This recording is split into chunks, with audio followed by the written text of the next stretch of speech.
Bienvenue dans le podcast du Pharmapreneur, où nous explorons l'univers passionnant de la pharmacie d'officine.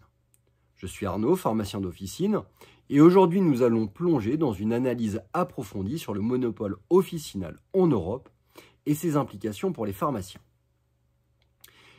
Imaginez-vous au cœur de cette profession où la réglementation et la concurrence se croisent, où les enjeux économiques et de santé publique se conjuguent. C'est là que se trouve le quotidien des pharmaciens, des acteurs essentiels de notre système de santé. Nous commençons par explorer le travail du député Marc Ferracci, qui a récemment mis en lumière la question de la déréglementation des professions réglementées, y compris celle des pharmaciens. Cette déréglementation soulève des questions cruciales sur la position des pharmaciens et leur monopole officinal, une notion étroitement liée à la santé publique et à l'accès aux soins. Le monopole officinal, fondé sur des principes économiques et de santé publique, est un sujet complexe. Il représente à la fois une restriction et un privilège pour les pharmaciens, avec des contreparties importantes, telles que la vente exclusive de médicaments, l'exercice dans une officine et le respect de règles déontologiques strictes. Ce monopole repose sur 4 dimensions clés: la vente exclusive de médicaments, le professionnalisme des pharmaciens, l'importance de l'officine en tant que lieu de santé et la propriété indépendante des officines. Ces éléments garantissent non seulement la qualité des soins, mais aussi la sécurité des patients. En Europe, le monopole officinal varie d'un pays à l'autre, reflétant des concepts traditionnels, politiques et sanitaires spécifiques. Certains pays ont adopté des modèles dérégulés, tandis que d'autres maintiennent des réglementations strictes pour protéger la santé publique.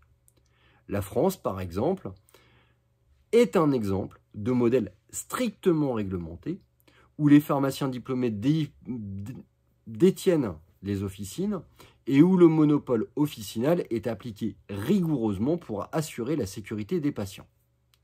Cette approche a prouvé son efficacité, notamment dans la lutte contre la contrefaçon des médicaments et la pharmacovigilance. Cependant, l'Union européenne cherche à harmoniser les réglementations pharmaceutiques à travers ses États membres, ce qui soulève des questions sur l'avenir du monopole officinal, notamment en France. Alors que certains plaident pour une libéralisation accrue, d'autres défendent le maintien de la réglementation d'une réglementation stricte pour protéger la santé publique. Dans ce contexte, la question d'un éventuel monopole officinal communautaire se pose. Quelles seraient les implications d'une telle initiative pour les pharmaciens et pour la santé publique en général?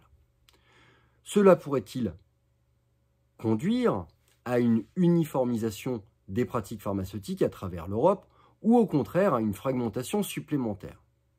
En fin de compte, le débat sur le monopole officinal en Europe est complexe et il soulève des questions fondamentales sur le rôle des pharmaciens dans notre société. Alors que nous continuons d'explorer ces questions, une chose reste très claire. Les pharmaciens sont des acteurs essentiels de notre système de santé et leur rôle ne peut être sous-estimé. Voilà pour mon analyse approfondie sur le monopole officinal en Europe et ses implications pour les pharmaciens. Rejoignez notre communauté pour notre prochain épisode où nous explorons d'autres aspects fascinants de l'univers de la pharmacie d'officine. Merci de nous avoir rejoints aujourd'hui sur ce podcast du Pharmapreneur.